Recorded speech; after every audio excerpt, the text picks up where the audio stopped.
Have you ever been somewhere very high up and experienced the sudden urge to jump, then found yourself recoiling at the thought and feeling slightly shaken by the whole experience? Well, this strange feeling has a name. It's known as the call of the void. This feeling tends to be brief and entirely out of character and commonly manifests when you are confronted with a potentially life-threatening situation or a high risk of danger. Examples include the sudden urge to jerk the steering wheel and turn into oncoming traffic while driving, jumping into very deep water from a boat or bridge, throwing or dropping your baby, or jumping from a train or subway track in front of a train. Even though most of us would never act on these impulses, the urge to stand up and leap feels distressingly real. This feeling is more widespread than you think. It tends to be experienced more in people who suffer from anxiety, as they are more vigilant of body indicators such as shakiness, mild dizziness, and muscle twitches. It is not typically an indicator of suicidal tendencies or any other mental health condition. Over half of all people will reportedly experience the call of the void, yet it is something that is not widely discussed or studied. So what do scientists know about the call of the void? In 2012, Jennifer Hames led a study at the Department of Psychology at Florida State University on the call of the void. She called it the high place phenomenon and ultimately said that the call of the void is the mind's way of appreciating life. The study surveyed 431 undergrad students and asked them if they'd experienced the call of the void. She also assessed their mood behaviors, symptoms of depression, anxiety levels, and their levels of ideation. Ideation in a psychological context refers to creating mental images of doing something, then ruminating on those thoughts. Those with higher levels of ideation find that this is something they do often. Jennifer Hames found that a third of the study's participants reported that they had experienced the call of the void, and people with higher anxiety levels were the ones most likely to have experienced it. But Hames also found that people with higher anxiety were more likely to have high ideation, which means that people with high ideation are the ones most likely to experience the phenomenon. The study also found that over half of those who had felt the call of the void had never had suicidal tendencies. What does all this mean? Hames suggested that it is a strange flip-flop between the conscious and unconscious mind.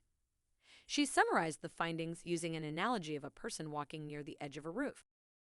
The unconscious part of their brain sends the urge for them to quickly move away from the edge of the roof. Then the conscious part of their brain kicks in and tries to rationalize what just happened. Why did I back away? There's a railing there so I can't fall. That must mean that I wanted to jump. The switching between the unconscious to the conscious part of their brain leads to the individual thinking that since I lurched away, I must have wanted to jump, but I really don't want to jump because I want to live. Thus, individuals who report experiencing the phenomenon are not necessarily suicidal. Rather, the experience of the phenomenon may reflect their sensitivity to internal cues and actually affirm their will to stay alive. An alternative theory to the call of the void comes from Adam Anderson, a cognitive neuroscientist at Cornell University who studies images of the brain to gain a deeper understanding of human behavior and emotions.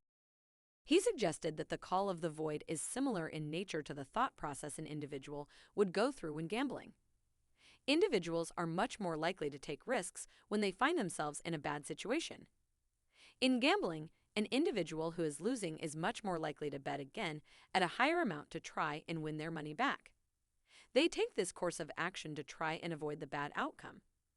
As crazy as it may seem, Anderson theorized that the call of the void works the same way. If someone has a natural fear of heights, their instinct is to gamble against it happening by overcoming the threat and jumping from that high place. Fear of what might happen in the future, such as imminent death, are not really at the forefront of the individual's mind, only avoiding the present danger.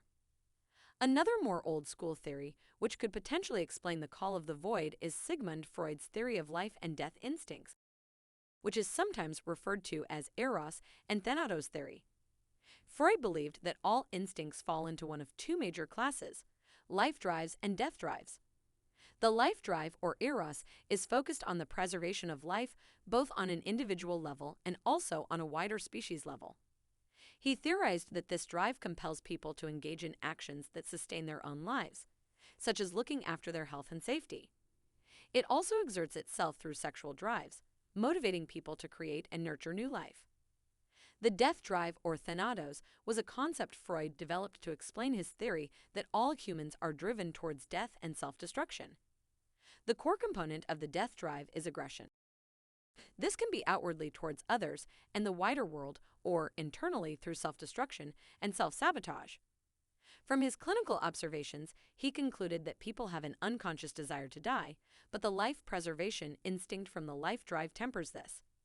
If we were to apply this concept to the call of the void, it could be suggested that the urges to step off a cliff or swerve into traffic were the rise of thoughts from the death drive. But these are then quickly halted by the life drive, which pulls you away from the urge and towards life preservation, and ultimately leaves you with a greater appreciation for your life. Although there is no official scientific explanation for the call of the void, there is one thing that the numerous studies and theories do seem to agree on, and that is that it is a common phenomenon experienced by many individuals. If you enjoyed this video, please don't forget to like and subscribe. Thanks for watching.